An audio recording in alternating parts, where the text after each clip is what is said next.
आप सभी को जितिया व्रत की हार्दिक शुभकामनाएं। जितिया व्रत को जीवित पुत्रिका व्रत के नाम से भी जाना जाता है। ये व्रत 3 दिन तक रखा जाता है। अपनी संतान की रक्षा करने के लिए और खासकर अपने पुत्रों की रक्षा करने के लिए माताएं जीवित पुत्रिका व्रत को निर्जला और निराहार रहकर रखती हैं। और इस व्रत में जीमूत वाहन के साथ साथ चील और सियारिन की पूजा करके व्रत की कथा भी पढ़ी और सुनी जाती है। आइए सुनिए जितिया व्रत की कुछ पौराणिक कथाएं।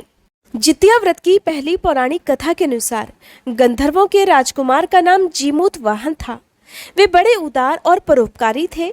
जीमूत वाहन के पिता ने वृद्धावस्था में वानप्रस्थ आश्रम में जाते समय इन्हें सारा राज सिंहासन सौंप दिया, किंतु इनका मन राजपाट में नहीं लगता था। तब वे भी राज्य का भार अपने भाइयों पर छोड़कर स्वयं वन में पिता की सेवा करने के लिए चले गए। वहीं पर उनका मलयवती नाम की राजकन्या से विवाह हो गया। एक दिन जब वन में भ्रमण करते हुए जीमूत वाहन काफी आगे चले गए, तब उन्हें रास्ते में एक वृद्धा रोते हुए मिली। उनके पूछने पर वृद्धा ने रोते हुए बताया कि मैं नागवंशी स्त्री हूँ और मेरा एक ही पुत्र है। पक्षीराज गरुड़ के सामने नागों ने उन्हें प्रतिदिन भोजन के लिए एक नाग सौंपने की प्रतिज्ञा की हुई है और आज प्रतिज्ञा के अनुसार मेरे पुत्र की बलि का दिन है। जीमूत वाहन ने वृद्धा को आश्वस्त करते कहा कि डरो मत माताजी, मैं आपके पुत्र के प्राणों की रक्षा अवश्य करूंगा। आज आपके पुत्र के बदले मैं स्वयं अपने आप को उसके लाल कपड़े में ढककर वध्यशिला पर लेट जाऊंगा। ऐसा कहकर जीमूत वाहन ने उनके पुत्र के हाथ से लाल कपड़ा ले लिया और वे उसे लपेटकर खुद को बलि देने के लिए चुनी हुई वध्यशिला पर लेट गए। नियत समय पर पक्षीराज गरुड़ बड़े वेग से आए और वह लाल कपड़े में ढके हुए जीमूत वाहन को अपने पंजों में दबोचकर पहाड़ के शिखर पर जाकर बैठ गए। अपने चंगुल में गिरफ्तार प्राणी की आंख में आंसू और मुंह से आह ना निकलता हुआ देखकर गरुड़ बड़े आश्चर्य में पड़ गए। उन्होंने जीमूत वाहन से उसका परिचय पूछा तो जीमूत वाहन ने सारा किस्सा कह सुनाया। गरुड़ जी उनकी बहादुरी और दूसरों की प्राण रक्षा करने में स्वयं का बलिदान देने की हिम्मत से बहुत प्रभावित हुए। प्रसन्न होकर गरुड़ जी ने उन्हें जीवन दान दे दिया और नागों की बलि ना लेने का वरदान भी दे दिया। इस प्रकार जीमूत वाहन के अदम्य साहस से नाग जाति की रक्षा हुई। तब से अपने पुत्र की सुरक्षा हेतु जीमूत वाहन की पूजा की परंपरा भी शुरू हो गई। अब सुनिए जितिया व्रत की दूसरी पौराणिक कथा। पौराणिक कथा के अनुसार 2 बहनें थीं। एक का नाम था सुखिया और दूसरी का नाम था दुखिया। दोनों का भाग्य भी उनके जैसा ही था। जैसा उनका नाम वैसा उनका भाग्य। दुखिया बहुत ही गरीब थी और अपने नाम के अनुरूप ही बहुत दुखी भी रहती थी। उधर सुखिया अपने नाम के अनुसार अमीर भी थी और हमेशा सुखी रहती थी। दोनों एक ही गांव में रहा करती। दुखिया सुखिया के घर में काम करती, साफ सफाई करती थी, खाना बनाती और जो खाना बच जाता वह खाना सुखिया दुखिया को दे देती थी। इसी तरह दुखिया का घर चल रहा था। धीरे धीरे समय बीता। दोनों को 2 बच्चे थे। सुखिया को 2 पुत्र थे और दुखिया को भी 2 पुत्र थे। जब जितिया व्रत का समय आया तो दोनों बहन जितिया का व्रत रखने लगी। दुखिया सुखिया के घर में काम करती थी। व्रत के दिन दुखिया ने सुखिया के घर जो चावल फटका, उससे जो खुर्दी निकली वह अपने लिए रख ली और साफ चावल सुखिया को दे दिए। फिर साग को चुना, पत्तियों को डंठल से अलग किया। बढ़िया वाला साग सुखिया के लिए रख दिया और जो डंठल था वो अपने लिए रख दिया। अब दुखिया ने सुखिया के घर का सारा खाना बना दिया और अपने घर चावल की खुर्दी और साग का डंठल लेकर चली गई। खुर्दी का चावल और साग की डंठल बनाकर वह खाना बनाकर अपने बच्चों को खिलाने लगी और खुद भी खाने लगी।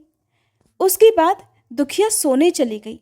आधी रात को एक बूढ़ी औरत ने उसके घर का दरवाजा खटखटाया तो दुखिया ने घर के अंदर से पूछा, कौन है? तो बुढ़िया बोली, बेटा हम हैं। दुखिया ने उठकर फाटक खोला और पूछा, अम्मा आपको क्या चाहिए? इतनी रात में आप यहाँ किस लिए आई हो? तो बुढ़िया कहने लगी, बेटा मुझे बहुत भूख लगी है, कुछ खाने को दे दो। तो दुखिया को उस पर दया आ गई। उसे अपने घर के अंदर ले आई और कहने लगी, माँ जी हम लोग बहुत गरीब हैं और आज मैंने तो खुर्दी का चावल और साग का डंठल बनाया है, क्या आप खाएंगी? तो बुढ़िया कहने लगी, हाँ हाँ क्यों नहीं खाएंगी, हमें तो बहुत जोर से भूख लगी है, मैं तो वही खा लूंगी, तुम जल्दी से खाना लेकर आओ। दुखिया घर के अंदर जाकर खुर्दी का चावल और साग का डंठल ले आई और बुढ़िया को खाने के लिए दे दिया। बुढ़िया ने खाना खाने के बाद कहा कि मुझे अच्छे से कुछ दिखाई नहीं देता, बेटी अब इतनी रात के अंधेरे में मैं अपने घर कैसे जाऊंगी? तो दुखिया कहने लगी, माँ जी कोई बात नहीं, आप यहीं पर सो जाइए, सुबह हो जाए तो अपने घर चले जाना। अब तो बूढ़ी दुखिया के घर में ही सो गई। थोड़ी देर के बाद बुढ़िया उठी, फिर कहने लगी, बेटा मुझे शौच जाना है, कहाँ जाऊं? तो दुखिया कहने लगी, माँ जी घर के भीतर ही एक कोने में चली जाओ, आप उधर कोने में शौच कर लो। तो बुढ़िया ने पूछा, बेटा भड़भड़ करे या छरछर करे? दुखिया नींद में थी, कहने लगी, माँ जी भड़भड़ कर दो, मैं सुबह साफ कर दूंगी। शौच करने के बाद बुढ़िया ने फिर पूछा, बेटा मैं अपने हाथ कहाँ साफ करूं? तो दुखिया कहने लगी, माँ जी आप मेरे सिर में अपने हाथों को साफ कर लीजिए। उधर जब सुबह हुई तो दुखिया को यह सब कुछ एक सपना जैसा लगा। उसे लगा शायद सोते समय मैंने कोई सपना देखा होगा। उसने ज़्यादा कुछ नहीं सोचा और सुबह होते ही नदी में नहाने के लिए चली गई। जब वह नदी में नहाने लगी और उसे अपने बाल धोए तो उसके बालों से होता हुआ जो पानी बहा वो पानी सोने का बन गया। आसपास की सभी महिलाएं जो स्नान कर रही थी ये देखकर हैरान हो गई और कहने लगी, अरे तुम्हारे बालों से तो सोने का पानी गिर रहा है। फिर तो दुखिया को रात की सारी बात याद आ गई। वह दौड़कर अपने घर की ओर भागी, ये सोचकर कि उसका घर तो शौच से गंदा हो गया होगा जो कि रात में बूढ़ी अम्मा ने किया था। पहले तो मुझे उसे साफ करना होगा, फिर मुझे स्नान करना चाहिए। वह भागकर जब अपने घर में गई तो उसने क्या देखा कि घर के हर कोने में ढेर सारा सोना बिखरा हुआ है। ये सब देखकर दुखिया बहुत हैरान और खुश हो गई और सोचने लगी कि जीतमान बाबा अर्थात जिमुत वाहन की कृपा है, ये सब जो माता का रूप धारण करके मेरे घर आए और मुझे इतना भर भर कर आशीर्वाद देकर गए। इस प्रकार दुखिया अमीर हो गई और अब उसने अपनी बहन सुखिया के घर जाकर काम करना भी बंद कर दिया। उधर दुखिया जब अपना व्रत पूरा करती है तो अपने पुत्र से कहने लगी कि जाओ मौसी के घर से तराजू लेकर आओ, ये नापने के लिए कि ये कितना सोना होगा। बच्चा बहुत खुशी से सुखिया मौसी के घर गया और तराजू मांगने लगा। तो सुखिया ने पूछा कि तराजू में तुम्हें क्या तौलना है? तो बच्चा कहने लगा, मौसी मेरे घर में बहुत सारा सोना है, उसी को तौलने के लिए माँ ने तराजू मंगवाया है। जब सुखिया ने यह सुना तो बच्चे से कहने लगी, खाने के लिए तो तुम्हारे पास कुछ है नहीं और सोना तौलोगे, क्यों मुझसे झूठ बोलते हो? तो बच्चा कहने लगा, नहीं मैं झूठ नहीं बोल रहा। सुखिया ने सोचा कि जब तराजू मांगा है तब कुछ ना कुछ तो तौलना ही होगा, इसलिए उसने तराजू के पीछे गोंद लगा दिया और सोचा कि जो भी वह नापेगी थोड़ा सा इसमें भी चिपक जाएगा। दुखिया जब तराजू पर सोना तोलने लगी तो सोने के कुछ टुकड़े उस गोंद में चिपक गए। जब बच्चा तराजू लौटाने के लिए वापस आया तो सुखिया ने तराजू को उलट पुलट कर देखा तो उसे तराजू में सोना लगा हुआ मिल गया। सुखिया ने सोचा उसके घर में जरूर कहीं से सोना आया होगा, इसीलिए तो वो कई दिन से काम पर भी नहीं आ रही। चलो चलकर देखा जाए कि आखिरकार दुखिया के पास इतना सोना कहाँ से आया। ये सोचकर सुखिया दुखिया के पास जाकर पूछने लगी कि बहन तुम्हारे पास इतना सोना कहाँ से आया कि तुमने तराजू मंगाया? तो दुखिया ने उस रात की सारी कहानी अपनी बहन को बता दी। दुखिया का मन एकदम सच्चा था, इसलिए उसने सब कुछ सच सच बता दिया। सुनकर सुखिया के मन में लालच आ गया कि दुखिया के पास तो अब हमसे भी ज्यादा धन आ गया। अब अगले साल जितिया में मैं भी खुर्दी का चावल और साग की डंठल बनाऊंगी। ये सोचकर अगले साल जितिया का व्रत दोनों बहनों ने रखा। सुखिया के पास तो हर तरह का सुख था और धन भी था, फिर भी वह जितिया के दिन चावल फटक कर साफ चावल फेंक रही थी और खुर्दी अपने पास रख रही थी। साग को तोड़कर पत्तियां उसने फेंक दी, डंठल अपने पास रख ली और उसने वही खाना बनाया। खा पीकर पूजा पाठ करके वह सोने चली गई। फिर आधी रात में उसके घर में भी बुढ़िया आई। दरवाजा खटखटाया। सुखिया आंखें बंद कर उसी का इंतजार कर रही थी।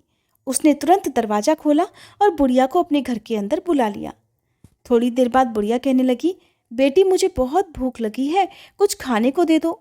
तो सुखिया कहने लगी, माँ जी मैंने तो खुर्दी का चावल और डंठल का साग बनाया है। बुढ़िया कहने लगी, कोई बात नहीं, मैं खा लूंगी। सुखिया ने खाना परोसकर बुढ़िया को दे दिया और खुद सोने के लिए चली गई। तो बुढ़िया कहने लगी, बेटी अंधेरा बहुत है, मुझे दिखाई भी ठीक से नहीं देता और मैं घर नहीं जा सकती। तो सुखिया कहने लगी, कोई बात नहीं माँ जी, आप यहीं पर सो जाओ। थोड़ी देर के बाद बुढ़िया ने कहा, बेटी मुझे शौच जाना है, कहाँ जाऊं? तो सुखिया कहने लगी, माँ जी वहीं कोने में चले जाओ। थोड़ी देर के बाद बुढ़िया ने पूछा, भड़ करूं या छर? उस समय सुखिया को याद नहीं आया कि दुखिया ने क्या बोला था। तो सुखिया ने माँ से बोला, माँ जी छर कर दीजिए। फिर बुढ़िया ने पूछा, बेटा अब बताओ मैं अपने हाथ कहाँ साफ करूं? सुखिया बोली, माँ जी मेरे सर में हाथ साफ कर लीजिए। बुढ़िया अपना हाथ सुखिया के सर में साफ कर लेती है। जब सुखिया सुबह उठी तो उसने देखा कि उसका पूरा घर तो गंदगी से भरा हुआ है और उसके बाल में भी बहुत गंदगी लगी हुई है। ये सब देखकर सुखिया बहुत दुखी हो गई। उसे बहुत गुस्सा भी आया। गुस्सा होकर उसने अपनी बहन को बुलाया और उस पर भी गुस्सा करने लगी कि तुमने मुझसे झूठ क्यों कहा, तुमने मेरा पूरा घर गंदा करवा दिया। तो दुखिया पूछने लगी कि बहन तुमने क्या कहा था, छर या भर? तो सुखिया कहने लगी, मैं तो छर बोली।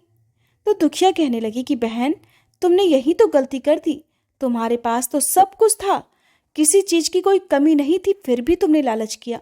मेरे पास तो उस दिन कुछ भी नहीं था, इसलिए मजबूरी में मुझे उन्हें डंठल का साग और खुर्दी के चावल परोस कर देने पड़े।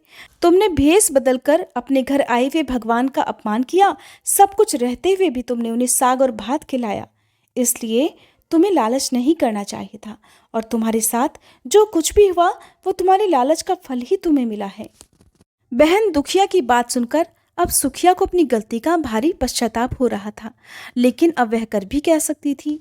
दुखिया को सुखिया की हालत पर तरस आ गया। तब उसने अपने घर में से थोड़ा सा सोना लाकर अपनी बहन को दे दिया ताकि उसका आने वाला समय अच्छे से बीत जाए। ये थी जितिया व्रत के दिन सुनी जाने वाली पौराणिक कथा। अगर ये कथा आपको पसंद आई हो तो प्लीज़ वीडियो को लाइक करके चैनल को सब्सक्राइब करना मत भूलिएगा।